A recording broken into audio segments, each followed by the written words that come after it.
డబ్బు, అనారోగ్యం, ఉద్యోగం, వ్యాపారం, అప్పులతో బాధపడుతున్నారా? మీకోసమే లాంచ్ యువర్ ఫ్యూచర్ ప్రోగ్రామ్. నమస్తే, welcome back to Suman TV. ప్రస్తుతం మనతో పాటు ఉన్నారు consumers affairs committee chairman Mandari Krishna Reddy గారు. నమస్తే సార్. నమస్తే అమ్మ. సార్, రీసెంట్ గా మనం ఒక వీడియో చేసాం. అస్సాం గవర్నమెంట్ సీనియర్ సిటిజన్స్ కి తల్లిదండ్రులని చూడక, అంటే ఉద్యోగం చేస్తూ మంచి జీతం వస్తున్న పిల్లలు కూడా వీళ్ళని చూడకుండా బయటకు వదిలేయడం, వృద్ధాశ్రమంలో జాయిన్ చేయడము, చాలా మందిని గెంటేస్తున్న పరిస్థితులు కూడా చూస్తున్నాం. మరి ఇప్పుడు రీసెంట్ గా సీఎం రేవంత్ రెడ్డి గారు కూడా ఏంటంటే ఆలోచిస్తున్నారు, ఇలా చేసే వాళ్ళకి ఎవరైతే ప్రభుత్వ ఉద్యోగులు ఉంటారో వాళ్ళ శాలరీలోంచి డైరెక్ట్ గా ఒక 15% వాళ్ళ అకౌంట్లోకి వెళ్ళిపోవాలి అని చెప్పేసి. సో ఒకసారి దాని గురించి మాట్లాడుకుంటే, అస్సాం గవర్నమెంట్ 3 సంవత్సరాల క్రితమే ఒక మంచి పథకాన్ని భారతదేశంలో ప్రవేశపెట్టింది. తల్లిదండ్రులు తమని కని పెంచి పెద్ద చేసి తమ కోసం జీవితాలను కూడా త్యాగం చేసినటువంటి చాలామంది ఉన్నారు. పిల్లలు బాగుండాలని, పిల్లలు మంచి ఉద్యోగాలకు వెళ్ళాలని, పిల్లల భవిష్యత్తులో చాలా గొప్పవాళ్ళు కావాలని కలలు కంటూ కోరికలతో తమకు ఉండేటువంటి ఆస్తులను కూడా అమ్మేసి, అప్పులు కూడా చేసేసి, చివరికి తమకంటూ ఏమి మిగిల్చుకోకుండా ఉన్నవాళ్ళు కొందరైతే, కొందరు పిల్లలు పెద్దవాళ్ళు కాగానే తమకున్నదంతా వాళ్ళకి రాసి ఇచ్చేసేసి కంప్యూటర్ వాళ్ళ పేరు మీద రిజిస్ట్రేషన్ చేయించేసి, నా పిల్లలే కదా నన్ను బాగా చూసుకుంటారు, పూల్లో పెట్టి చూసుకుంటారన్న ఆశతోటి పూర్తిగా అవకాశాలు వాళ్ళకి కల్పించిన తర్వాత వీళ్ళని గాలి కదిలేయడం, కొట్టడం, తిట్టడం, నానా రకాలుగా వాళ్ళని హింస పెట్టడం, ఒక భిక్షగల కన్నా ఎక్కువగా చూసేటువంటి పరిస్థితి ఇవాళ సమాజంలో చాలా ఎక్కువ కనబడుతున్నాయి. కొన్ని బయటికి కనబడతాయి, కొన్ని బయటికి కనబడవు. చాలామంది చెప్పుకోరు, ఎందుకంటే కడుపు చుచ్చుకుంటే కాళ్ళ మీద పడుతున్న ఉద్దేశంతో తమ సొంత పిల్లల గురించి తమ చెడ్డగా చెప్పుకోకూడదనే ఉద్దేశంతో చాలామంది చెప్పరు. కానీ దాదాపుగా 100కి 70 మంది పరిస్థితి అదే రకంగా ఉందని చెప్పడానికి ఏ రకంగా కూడా సంశయించాల్సిన అవసరం లేదు. ఈ పరిస్థితుల్లో అస్సాం గవర్నమెంట్ ఏం చేసిందంటే, ఎవరైనా గవర్నమెంట్ ఎంప్లాయీస్ వాళ్ళ తల్లిదండ్రులను నెగ్లెక్ట్ చేసినట్టయితే, ఆ తల్లిదండ్రులు ఎవరైనా ఒక అప్లికేషన్ గవర్నమెంట్కి పెడితే, ఒక డిపార్ట్మెంట్ క్రియేట్ చేసింది, ఒక నెంబర్ క్రియేట్ చేసింది, ఏదైనా ఉంటే మాకు మేము ఇమీడియట్గా తెలియజేయండి అని సీనియర్ సిటిజన్స్ అందరికీ ఇన్ఫర్మేషన్ ఇచ్చేసింది.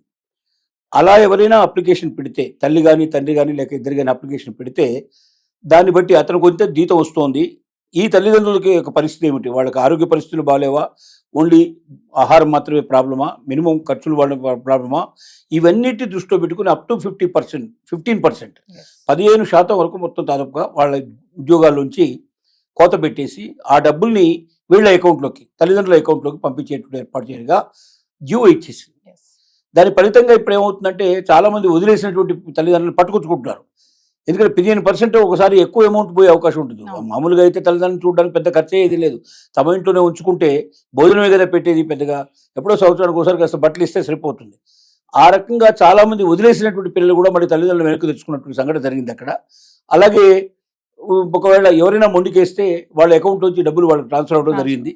ఇది రేవంత్ రెడ్డి గారి దృష్టికి వచ్చింది. రేవంత్ రెడ్డి గారి దృష్టికి వచ్చి వెంటనే అధికారులు పిలిపించేసి, ఇదేదో చాలా బాగుంది, ఈ స్కీమ్ను మనం కూడా అమలు చేస్తే బాగుంటుంది, కావున మీరు ఒకసారి దీని మీద స్టడీ చేయండి, అవసరమైతే అస్సాం గవర్నమెంట్తో సంప్రదించండి, విషయాలు తెలుసుకొని చెప్పండి, బాగుందనుకుంటే జీవో ఏ రకంగా చేయాలో మీరు తయారు చేసినట్టయితే నెక్స్ట్ ఇమీడియట్గా అసెంబ్లీ లోపల జీవోను ప్రవేశపెట్టి మనం చేద్దామని ఆయన ఆసక్తి చూపించారు. ఒకవేళ ఇది అమల్లోకి వస్తే మాత్రం తెలంగాణలో ఉండేటువంటి తల్లిదండ్రులందరూ అదృష్టవంతులే. ఎందుకంటే గవర్నమెంట్ పిల్లలు ఎవరికంటే గవర్నమెంట్ ఆఫీసుల్లో పనిచేస్తున్నటువంటి వాళ్ళ తల్లిదండ్రులు ఎవరైతే ఉన్నారో వాళ్ళ పిల్లలు ఒకవేళ పనిచేస్తూ ఉంటే అలాంటి తల్లిదండ్రులకి ఒక ఆశాజనకమైనటువంటి ఉత్తర్వులు వచ్చే అవకాశం ఉంది. తొందరలోనే అది వస్తుందని మనం ఆశిద్దాం. అంటే స్తోమత ఉండి కూడా మంచి జీతం వస్తున్నా కూడా తల్లిదండ్రులను చూడని వాళ్ళు చాలా మంది ఉన్నారు కదా సార్. అంటే ఇవన్నీ చూస్తున్నారు కాబట్టి ఇలాంటివి కూడా మన దగ్గర కూడా ఉన్నాయని రేవంత్ రెడ్డి గారు గ్రహించి అమలు చేస్తే బాగుంటుంది అనేసి అంటున్నారు. అంటే ఒకవేళ అమలు చేస్తే ఓన్లీ ప్రభుత్వ ఉద్యోగాల వరకే ఉంటుందంటారా ఇది? ఒక మాట మీకు చెప్పాలి, హైదరాబాద్లో ఒక సర్వే చేశారు. Banjara Hills, Jubilee Hills, hitech city, financial డిస్ట్రిక్ట్స్లో మోర్ దెన్ 50% పేరెంట్స్ అవుట్ హౌజుల్లో ఉంటున్నారు.